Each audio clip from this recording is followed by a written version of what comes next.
checking my teeth. Hi, everyone. What's up with you? What's that USA moment? No, I just never thought I would be one of those guys that able to pay it off. You're not there yet, okay? No. Okay. But Have I can that. see it. Hey guys, welcome back to this channel. We usually talk about stuff when it comes to money. In today's video, I'm going to talk about Money. money in the aspect, however, based on our investment property. Yes, we already talked about our investment property, how much debt we have, but we will let you know the detail of this particular property. The story of it, right? Maybe in 2 weeks' time, we will be debt free. For that one property. So the psychology of that alone is just a breather. Imagine if you have a house, a fully paid off home, at the current stage is rented, with the potential of us maybe possibly be moving there in the future. It's our nest egg in the moment. A retirement home? Yeah, in the sense our retirement Maybe. home or maybe our holiday house or whatever it is. But while we're not there, it's being rented. So it's like the goose that laid the golden egg for us. So every week, it will be generating about 300. Yeah, just Around there. around there. $300 per week for the rest of our life. Until such time where we decided to sell it. Or if there's no one renting it. Yeah. Right. Anyway, journey for this house. When did we buy it? So, backtrack. Okay. So we just did our numbers. We're looking at our statement, the whole entire account, our mortgage details anyway. So we bought it when I was heavily pregnant with my firstborn. It was 2015 in June. We were in Bali and signed the contract. I still remember that. Yeah, we were on our baby moon, honeymoon in a sense. We got the contract. While we were talking about it, the contract was sent to us by email. We were in the hotel, we signed it, and we requested to scan it and send it back to them. Yeah. That was exciting moments in a sense, because it was it was the last investment property we can purchase. Because once you have kids, once you work from one income, you cannot get any more loan.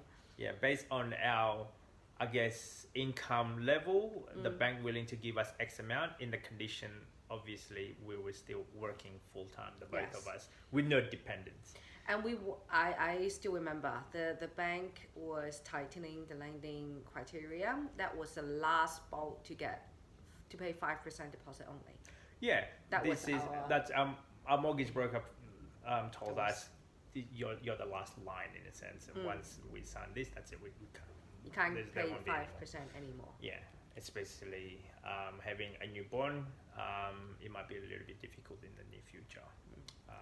Anyway, it makes sense why he said that, because she said that to us. It makes sense now, considering you're not working full time, you don't have an income in a sense. I don't have PAYG. And it relies on me as a single income. And if we were to apply now, we probably won't be able to get it. Actually, we tried. We tried. It's like the broker. No way. It won't work because it's your single income. You have your own business and this and that. You got two dependent. No, 3. Including me, let's say, right? Yeah, 3 dependent. Yeah. And then she's saying it in the nicest way possible, goes, not a good idea. And you were so upset with it. And I got so upset. I'm like, what? I can't borrow any more money. Stuff this. I'm just going to pay it off. Instead of... That was... Yeah. So, however, the journey have its own ups and downs owning investment property. Yeah. During COVID, it was scary. What happened if the tenant wasn't able to pay rent? And we have to defer our repayment. So that's one. The other side was, you stopped working. Single income to pay off all of these mortgages. Really stressful. It's very stressful. And this is only one of them. Like, we got a few more. Correct. And negatively gearing, after having a taste of it, it's not fun. No. It's not fun. Well, only works if you both are high income earner. Both. And ideally, no kids. Ideally. If you are single, even you're single, you're high income earner, try it. And if you love your job, if you love working, if that's your your ground, as in you love going to work, which we both not us. don't. Yeah, so life change anyway. So back in that 2015, we purchased it at about $282,000. Back then, the interest rate roughly about 5%. I was shocked actually because since we only pay 5% deposit, the interest rate was higher, and it was close to 5%. Oh yeah, 5.2 or 5.3 at that time. So shocked, and was thinking, well, because the yield or the return in the property in Queensland, so the rent it was around $350 per week, somewhere around that vicinity. And then I thought we could have just cover the interest repayment through the rent, but it didn't. Yeah, based on our analysis, apparently it did. Yeah, and then how is that what we get given? Yeah, but apparently it wasn't. So we borrowed. We had a mortgage of $273,000. Yeah. The monthly repayment roughly. We only pay interest only. Interest only. Monthly repayment. It was about $1,300 per month. Mm-hmm. And our income was 350-ish, but less let's say admin costs. We put down roughly about $50 or something. Like agent fees, insurance the is higher there, not strata, council rate, insurance, and all the administration costs. We thought it would be only about $50 per week, but that's not the case. Yeah, the insurance in there is higher because it is a house. Yeah. So you gotta buy the building insurance as well. Building as well as the tenant and then landlord. Yeah. So the insurance not cheap there. So there's that side of it. So because all of that was being taken off, I think we're in hand roughly about, I don't know, $1,000 a month, give or take. Maybe, about something like that. And our repayment is $1,300. So ours anyway it's negative. Yeah, ours cash flow or negative roughly about $300. So that means I have to create $300 per week somewhere else to surface to keep this property. Not 300 a week. It's about 200 something. No, 100, like 50 or 100 negative, like in cash. Oh, actually no, it won't be 300. So roughly about 100 something. Per something week. like that. It's not that bad. Some people look at it, you know what? It's not that bad. It's only $100, but $100 over time is actually a lot of money, and it keeps you in a job. And that's what I like about negatively gearing. You have to work somewhere else in order for you to generate that 100. Then after that, somehow we changed it into principal and interest repayment, as well as a weekly repayment. That makes it our repayment alone is going to be a lot more higher. Oh no, the interest rate went down, so we locked it in. Oh no, at that time the bank law changed. If you're paying interest only, your interest rate will be higher. If you're paying P&I together, your interest will be less.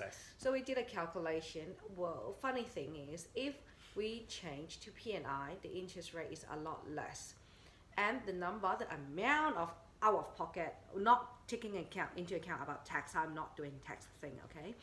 If, let's say, before that, we're paying interest only, $1,300. If we change it to P&I, $1,200. Why do I do it interest only? Why? Why? So it's an incentive for us to actually change it into principal and interest repayment.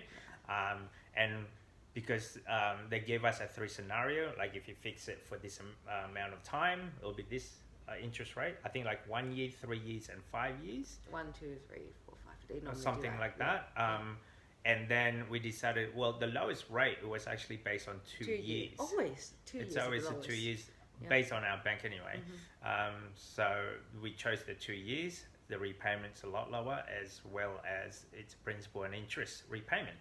So over time, it's gonna diminish the loan as quickly as possible. At that time, we at that time we changed it in 2018, right? Yep. And because we got 2 kids already at that time, our mentality changed. We can't just pay interest only. We have to pay down some principal as well. We want to pay it off as quick as we can. Yep. Because I realized, I guess, well, having a lot of information as we go through our journey, tax advantages, you should put a lot of money, try to maximize your income or maximize your capital to have multiple properties. That was our strategy before kids. Before kids, we try and go, okay, we only put small amount, but as many properties as you can, but the stress level will actually get a lot more higher, the riskier it gets as well. Yeah. And then it changes, goes, let's pay off our mortgage, our investment property as quickly as possible. I know there are people who say, oh, if you're paying it off, you can't claim tax. No, we're not talking about tax again. We're talking about mentality here. Mentality, and lifestyle. Our stress level, lifestyle. And, having a lot of pressure on yourself in that aspect of it. So we changed that. How can we diminish this mortgage as quickly as possible? So we did that. So there's a lot of different big payment lump sum as we go along. Yeah. Plus we've been playing P&I. Yeah. Right. So, and at a certain stage, it was break even, the rental income, then I guess pay off the mortgage. Yep. That's it. And I still have to fork out just for the administration costs, the council, the insurance, as well as the property management costs, let's say. We decided to do a couple of things in order for us to diminish this. One of them is a big lump sum. The first one, it was on September 2018. We just checked on the statement, by the way. Yes. We put down $50,000, big lump sum. Yep. And then another one in June 2019, a year later, we put another 50K in there. Yeah, 50K in there. But I worked so hard to get that though. Yeah. So hard to get it. The biggest one I say is November 2020. Yep. We sold one of the other investment property that is not going anywhere. Yeah, it was just making the bank a lot of money because they're grabbing the repayment. And there were a lot of issue with that apartment anyway, so just didn't want to hold it. Yeah, so we sold one property. Once we sold that, after all the administration costs, we've got roughly about 100,000 or something left over. So what do we do with this 100? We sunk it into this to this particular mortgage. At one point, someone was thinking to buy a Tesla. Hey, I can afford to buy a Tesla now. So we put it in that. So we sunk it into the to the mortgage instead. It's what you need, not what you want, right? Correct. Anyway, and then currently, this is balance. As of today. Let me show you. We are not lying. Which one is it? This one. This one. And I'm not going to show you our name. Wait, where is it? Here. Here we go. Oh, you can't see the balance, but it's okay. Balance is this. Okay, you can see this. So this is this particular property balance. Minus. See? Minus. We in debt. And then, where is it? Long detail. So we have a fixed rate for 2.49. You guys can pause this and read it yourself, but I'll give you an understanding of it. So at the current stage, our interest rate is 2.49. It's fixed for 2 years. We just locked in last year. Actually fixed as of November 2022. But when we call the bank, is there a penalty if we pay early? Okay, so because if you don't understand, if you fix your rate and you want to pay out earlier, they will charge you. They give there's you a penalty charge, or there's some sort of charges like because they're losing money. You lock in with them with a lower rate, but now you want to get out, so they lose money, so they have to charge you. Makes sense. But we did it a few times already. It's better to pay them off. You do your own calculation. The bank won't tell you. Yeah, you have to weigh off. Is the interest that you're saving more than paying the penalty? Normally, in generally our experience, yes. So give you an example again. It's when we were paying the $100,000 big lump sum. We pay a grand. There was $1,000 penalty. More than 1,000. Whatever it was, but the interest rate that we're saving, it's exceed the penalty. Right. There's a $1,000. Can you see that $1,000 there? And we pay $100,000. There you go. So yeah, there was $1,000 fee. However, the amount of saving, I'm sure I did a calculation. It's like $2 grand at least. Correct. We pay off $1,000, but to save $2,000. Also, because we lock into an even lower interest rate, that's why we break it. Yeah. So back to that. Back to here.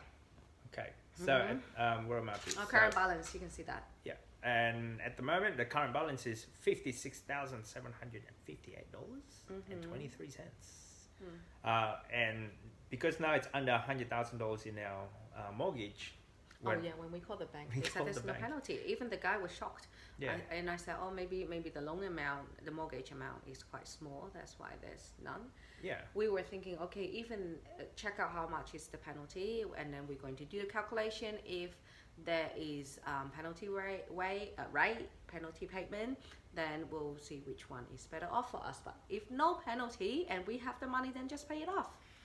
At the moment, minimum repayment as well is just under $60 per week. Yeah. So our income from the rental is $350. Let's say $100 of that is admin costs. Yeah. That makes it $250. It should be less than that, but he always make it double. Yeah. Double it because I'm looking at the worst case scenario. And then now another $60 is taken out. So that's $250 minus 60. $140 is the physical cash that we're receiving from this particular property. That's how I look at it right now. Now in the future, I don't have to pay these $60 anymore per week.